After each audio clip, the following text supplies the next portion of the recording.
Over a lifetime, there are only 4 or 5 moments that really matter.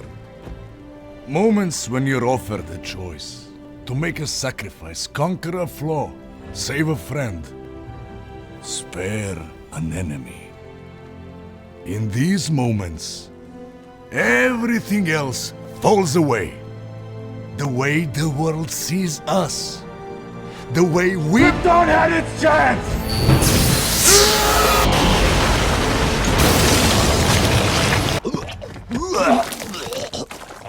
Why? Man of Steel marks the beginning of the DCEU, so naturally, this video will mark the beginning of a series where I discuss the DCEU as a whole. I'm making this series to substantiate my position that the DCEU is the most damaging thing to ever happen to the brand DC, and that it desperately needed a reboot long ago. This isn't to undermine any hard work or passion put into many of these projects, but rather to highlight where the execution didn't work and how it played into the negative outcomes. Like I said, I'm going to be starting with Man of Steel, so let's just jump right into it. One of the immediate problems with the DCEU is that Superman himself doesn't work as a character. There were some great ideas for this version of Superman, but the execution itself falls apart. While I do like the structure they gave for telling Clark's origin, I'll be talking about those scenes in chronological order, so I'll be jumping all over the place throughout this film. Clark's origin starts off well when he's first trying to learn his powers, and it's good that they're showing us the process of him getting used to them and how it affects his childhood. But I think it specifically falls apart when they try to tackle the moral dilemma of choosing to save the kids on the bus, or to protect his secret from the public, and the consequences this could have on the world. Clark is put in a situation where he's the only one who can save the people on the bus, but this comes at the risk of his powers being discovered, which is Jonathan Kent's contention. Now, a lot of people have criticized this scene because it seems like Jonathan was saying that Clark should have left the kids to die, and I often see this defended by people saying that he doesn't actually say that. He says, maybe. And while that's true, that still communicates to Clark that letting the kids die is possibly the right choice. Now, you can have as many moral objections to this as you want, but this isn't necessarily out of character for this version of Jonathan Kent, because what this communicates to us is that he's willing to prioritize the safety of his own son during his childhood over the lives of everyone else. Parents will be inherently biased for their own children, so this isn't strictly a problem. However, I think the story itself lends too much credence to his line of reasoning rather than giving it a meaningful challenge that is warranted, especially given the context of Superman's character. And before I discuss where the story provides Jonathan's mindset with too much credence, let's start by breaking down the reasons he gives for why Clark maybe should have left the kids to die. There's more at stake here than just our lives, Clark, or the lives of those around us. Sure, but we have to determine how much at stake those lives around us are compared to the lives of the children on the bus. When the world finds out what you can do, it's going to change everything. Our beliefs, our notions of what it means to be human, everything.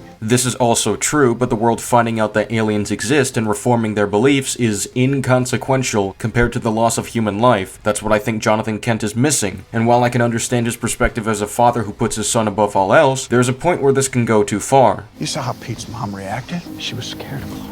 Correct, but she would be devastated if her son died. That's far worse than being scared of how powerful Clark is alleged to be. So to run it back to what he said about the lives around them being at stake, the choice comes down to possibly scaring people like Pete's mom versus traumatizing multiple families with the loss of dead children. If the priority is the lives at stake, then it would inherently be unheroic to follow Jonathan Kent's reasoning. People are afraid of what they don't understand. People can be afraid of what they don't understand, but they can also be grateful for it if it ultimately serves the greater good. Some might even be more open to understanding because of the good there is to offer, and this is a major reason as to why I think this dilemma is shallow, because this is never actually addressed to Jonathan Kent or used to challenge his way of thinking at any point, even when speaking about his death. The point of me outlining all of these problems with Jonathan Kent's reasoning isn't to say that it's a problem that he's flawed, rather it's that these flaws are not meaningfully acknowledged by the story or Clark himself, as he takes this way of thinking and applies it to his decision on whether or not to save his father. I let my father die because I trusted him, because he was convinced that I had to wait, that the world was not ready. Not only does the story frame Clark's father as if he was in the right to have Clark wait, but this starts to deal significant damage to Clark as a character. It doesn't matter if his father tells him not to save his life, he would still do it. His father has talked about this many times with Clark before he even saved that bus full of kids. I know you did, but we talked about this. Right? We talked about this. But Clark still did it without hesitation because what else was he supposed to do? This tells us that even as a child, Clark never saw death as an acceptable outcome. Even in the scene that takes takes place before his father dies, Clark still hates the fact that his father doesn't let him use his powers to help people. I'm tired of safe. I just want to do something useful with my life. What's even worse about this scene is that in the situation they're in, they didn't have to expose Clark's powers. One of Superman's powers is super speed, meaning that he could wait until nobody was looking or jog over to a place where they aren't looking, then rush in to save his father. And I think the fact that Clark has super speed blows another hole into Jonathan's side of the argument. If Clark literally has the power to save people so fast that he won't even be seen, then that's something worth looking into and even training him further on, so that he can both save people and avoid being caught doing it. If Jonathan didn't let him train this ability, or Clark simply has never brought this to his attention, either one of those are problems. But even if we ignore the fact that he has super speed, he could have insisted on saving the dog himself. Clark doesn't need to use super speed, he just needs to run like a professional athlete and play it off like he's just a really good runner. You know, eat your green vegetables. And even if Clark gets caught in the tornado, he can still survive this. Nobody's going to be standing around a tornado for obvious reasons, so once he escapes the tornado, he can rush his way home and have his parents corroborate a cover story where he survived the tornado with plenty of injuries. I think these are things Clark would absolutely think of if he's simultaneously considering what his father said about secrecy, but also wants to save his life. And the worst part about all of this is that even ignoring the fact that Clark could get away with it, even if he couldn't, I don't believe that this would outweigh his desire to save his father, even ignoring the bus scene. Let's take a look at his actions later. His introduction in the story is saving workers from a fire with his face fully exposed for them to see, while he's not even reacting to the fires around him. And then he lifts a super heavy piece of debris to ensure their escape. He destroys this metal drone and he straight up says to Lois Lane, a renowned reporter, that he has powers he can use to save her life. I can do things that other people can't. And he uses them in front of her to do just that. So with all of this in mind, it is character assassination for Clark to let his father die. It's pretty clear-cut as a flaw, and this immediately ruins a significant part of Superman's origin story. I let my father die because I trusted him. I don't understand. Why would he change? He refused to trust his way of thinking because he couldn't bear to let people die, yet all of a sudden he believes in letting his own father die? I don't believe it at all. What would have made more sense was if Clark fought for a way to do both because that truly aligns with his principles. Another scene that has sparked lots of discussion is the scene where Clark Kent destroys this abuser's truck as a way of getting back at him for being rude and abusive. People have said that the idea Clark would be seeking vengeance in the first place doesn't make sense for his character, often citing the fact that he was being physically bullied in high school and he refused to use his powers to fight back. I think this situation is different, however, because this isn't just something that affects Clark, because this guy also committed SA on this woman that Clark was trying to stick up for, so it's not unreasonable he'd be angrier in the situation. However, the way he goes about it is odd. Although Clark values helping people above all else, he'd still like to maintain his secret identity if he can, so I don't see why he'd specifically grab a bunch of logs and yank them through this vehicle in this manner. That would cause so much noise and risk drawing attention. Not very subtle. It also stands out a lot more to outside observers than if he tried to do something more subtle. I wouldn't have a problem with the scene if he just walked by the vehicle and used his super strength to poke a hole into the tires with his finger. That's much more subtle, while also giving this guy some karma. Much more subtle. And it wouldn't visually stand out as much compared to the leaps and throws that Clark would have to pull off to even get the truck in this position. So essentially, it's a classic issue we've gotten used to by this point. Kind of defeats the whole anonymous superhero thing. Eventually, Superman meets with his biological father and gets inspired to start helping people as Superman because he's finally ready. Now I want to question this real quick, going back to Clark's reasoning for letting his father die. Because he was convinced that I had to wait, that the world was not ready. I never understood what this meant because nothing in the world would have changed in regards to accepting aliens or metahumans existing. So when would the world be ready to accept that Superman exists? The only way they could become ready to accept Superman is if they knew anything about his existence, which they don't. So I don't know when Jonathan or Clark were expecting the world to be ready. It makes Clark's transformation into Superman feel unearned, because it wasn't even properly explored why he hasn't already tried using his powers to help people, as Jor-El was telling him to. It's a strange approach to tell his origin story. Outside of that, the first flight scene was pretty good. I liked seeing the progression of him falling, but succeeding through the encouragement of Jor-El's words, and visually speaking, this looks excellent. out. The music is incredibly uplifting, Henry Cavill gives a great performance. I just wish the writing held up alongside everything else. This movie is off to a rocky start with Clark's journey of becoming Superman, though we still have a good portion of the story left to cover. This is the start of where Superman becomes really reckless in this movie. I'll grant him that he had a smart plan when turning himself into Zod, but afterwards he just drops the ball and starts endangering civilians for no reason. The first example of this is when Superman flies into Zod and smashes into some factory, and then flies him straight into a gas station and blows it up, where a bunch of civilians are nearby, which not only endangers them, but also brings the fight closer to them. Superman literally passed an open field where far less people would be, yet he just brought them towards the populated town at full speed. And although people have tried to argue that this Superman is inexperienced, that only goes so far. Sure, I don't expect him to be the greatest fighter, but I can at the very least expect him to be aware that fighting Zod closer to civilians is more dangerous for them. I mean, he straight up says it in the film. Get inside. It's not safe. And even after he does that and the explosions take place, he doesn't realize the mistake. He doesn't bring Zod away from the town when he knows that his followers were going to show up afterwards. He stays there to taunt Zod so that they can catch up and continue the fight. And even when the fight continues with two of Zod's followers, where he can see civilians are all over the place and heading inside the nearby buildings, he just walks over to them as if he's planning to keep the fight in the town, instead of flying away, back into the open fields where nobody was present. Again, I get that he's new to this, but how does he not understand that the closer the fight is to the civilians, the more dangerous it is for them? When he grabs one of them in the air, which grants him control of their trajectory like he had with Zod earlier, he decided to fly her straight into a populated IHOP instead of moving to the nearby field that would be far less populated. Even when he crashes into the building, he tries to charge into her when there are still civilians around instead of leading her outside the building. He then goes for a series of punches, knowing that two Kryptonians punching each other around at high speeds is very destructive, and either of them could crash into people nearby. Remember in Avengers Age of Ultron, where Iron Man made an active effort to bring the Hulk away from the more populated areas? Okay, pal, we're gonna get you out of town.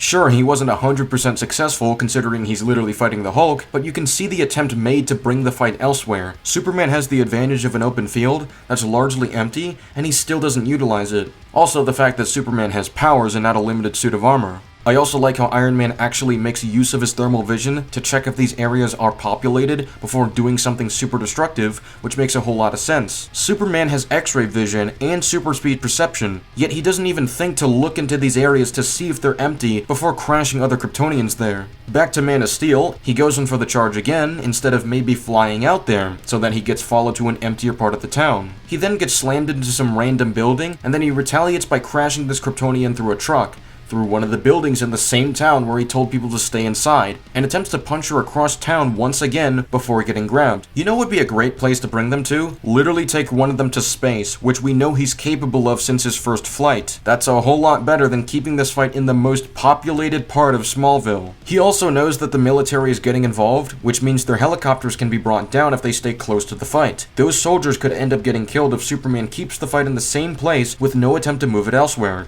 How are the firefighters and paramedics supposed to help anybody here if he keeps the fight here this whole time? Okay, so Superman sees a stream of bullets being fired, and then gets his head knocked back to the point where he ignores one of Zod's followers picking up a van and tossing it at them? You're telling me that bullets affected Superman so badly that he couldn't prevent a van from being tossed at people? Either that or he just stood there for no reason. Thankfully, he saves the guy from falling, but they wouldn't be in that situation if he stopped the van from being thrown to begin with, or just moved the fight away from this part of Smallville. Superman still fights this guy in the same part of town where he told people to stay inside the nearby buildings. He finally picks up the guy, so I'm led to believe he's going to do something intelligent, like taking him to the fields or to space.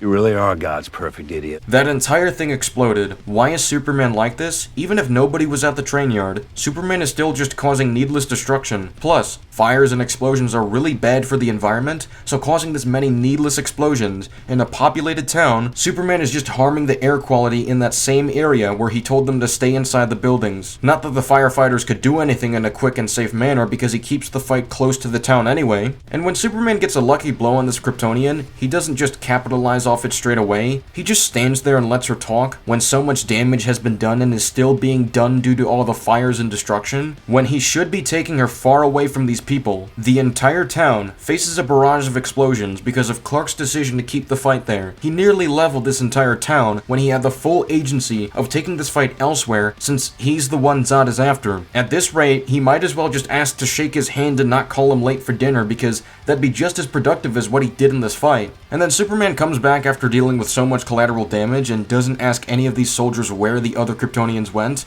Is he just letting them go? He should be in a hurry to spot them, considering they were relentlessly causing damage to the town and killed anyone trying to stop them. From his perspective, they either flew away to retreat or to go after his mom. It seems like he wanted to check on his mom first, but if that's the case, he should be in way more of a hurry than we saw when he was slowly exiting the building so he can talk with these guys. But from here, Lois mentions that she knows how to stop them and that they now have a plan. The ship is powered by something called a phantom drive. It bends space.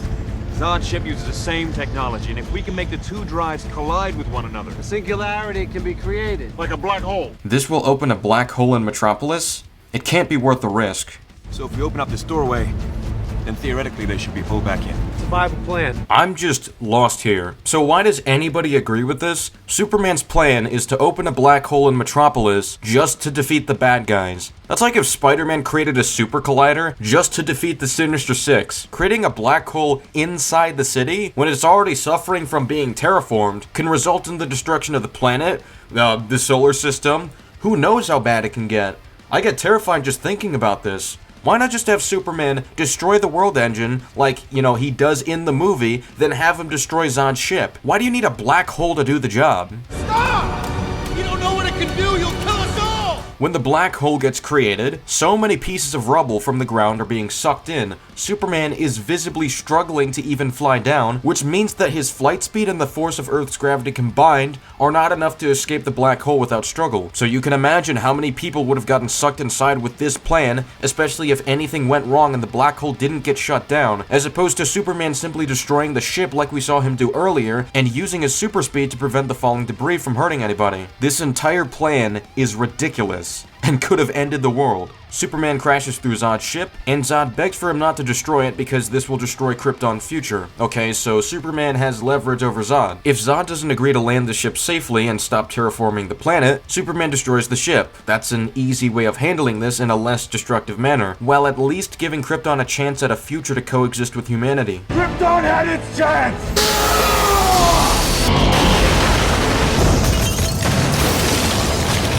Alright, so no future for Krypton. And on top of this, he lasers the entire ship to crash into more buildings, adding on to the needless destruction. I really hope Bruce Wayne uses his money to help Metropolis from all the air pollution, destruction, and damage to civilian lives. If Superman's not going to be a hero, someone has to step in. While all this fire and destruction is in the background, Superman and Lois stop for a romantic moment. Recall that Zod is not even accounted for, and could literally pop up at any moment and put any nearby civilians here at risk. It'd sure be nice if Bruce Wayne had a little bit of help here with all these injured civilians who need saving. Superman's just not taking this seriously right now for some reason. He isn't even telling any of these people to evacuate when Zod could arrive soon. And even when Zod does arrive, he doesn't tell Lois to alert anybody nearby to start leaving. But alright, the final fight begins. Superman first decides to slam Zod into a building instead of leading him to space or anywhere else in the world that has less people present.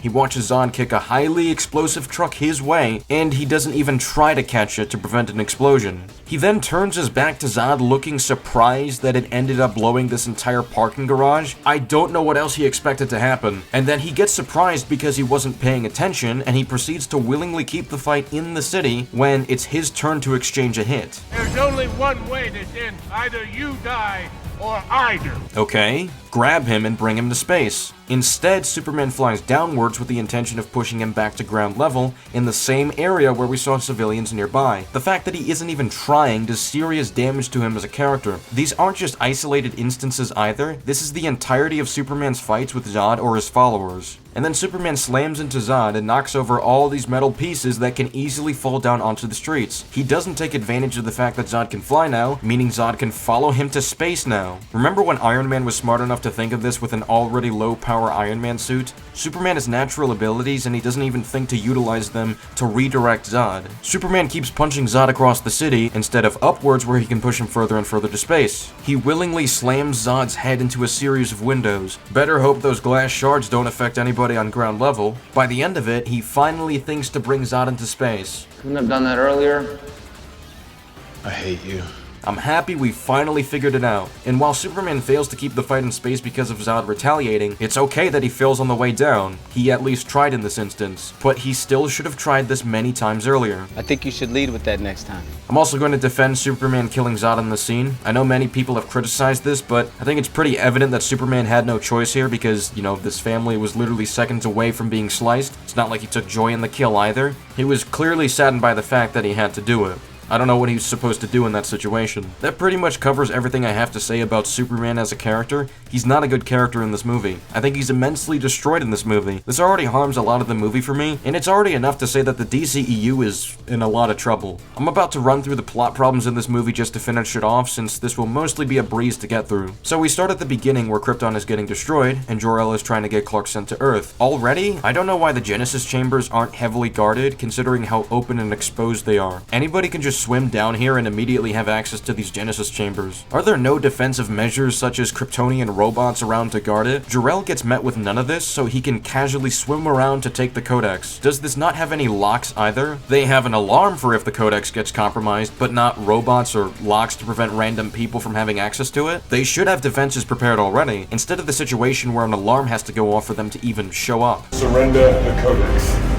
If the Codex is so important, why would Zod have ordered his followers to shoot down anyone who has it? If the Codex gets destroyed, then Krypton's future gets destroyed. They continuously shoot at him in spite of this. Why not just intercept him at the location he's arriving at? Following him would have been the safer option. Outside of those problems, the backstory of Krypton is doing alright, so we'll move on to what's happening on Earth. Clark arrives at the Fortress of Solitude using the key that his father left behind. Jor-El shows up to deliver some exposition regarding Krypton. An era of expansion. Our race spread out through the stars, seeking new worlds to settle upon. If that's the case, then Jor-El's plan and the Council's plan are really questionable. If they already had the technology necessary to settle upon other planets, such as Earth, then why didn't they initiate any kind of plan to start transporting people? Zod mentions that the Council wasted years debating on this. These lawmakers, with their endless debates. But it seems like there was a pretty obvious solution that they all would have known of because of what their ancestors have done. It's within all of their interests to invest in this. They've already made it to Earth thousands of years ago, hence why Clark is able to access the fortress through Jor-El's key. The ice surrounding the object, it's nearly 20,000 years old. But instead of investing in this common practice, the Council randomly decided to harvest the core despite being warned that it could kill the planet. I warned you. Harvesting the core was suicide. Our energy reserves were exhausted.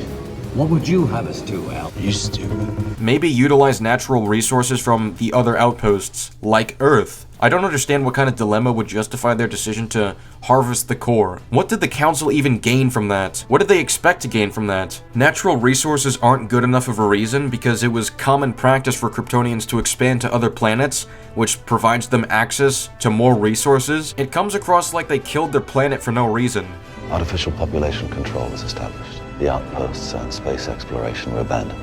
Why was that? If you wanted to control the population, then space exploration would have been perfect because it creates more homes outside the planet. Earth is straight up a perfect investment for them, especially considering they literally get powers from being here. They can literally turn on creative mode and start working really efficiently. Another thing we gotta note here. Every child was designed to fulfill a predetermined role in our society. As a worker, a warrior, a leader, and so on. So if that's the case, there'd be a scientific division that would outline the best solutions rooted in science, which means they would have been genetically designed to think of these kinds of solutions, making it impossible that they don't bring up the potential to utilize space exploration to save their race. They can literally use hyperdrives for continuous and quick travel. If we have specific divisions genetically designed for these roles, why would their solutions be ignored? Isn't that the point of the system they're following? What's there to gain by ignoring what they would say? Why didn't you come with me?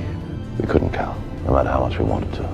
I really feel like they could. Their people literally have done this for thousands of years and still have access to ships that can go into space. He could have dedicated years towards this kind of technology. Superman then turns himself in because of Zod's threat against the entire world. This leads to a conversation with Superman and the military. You could be carrying some kind of alien pathogen. Haven't infected anyone yet.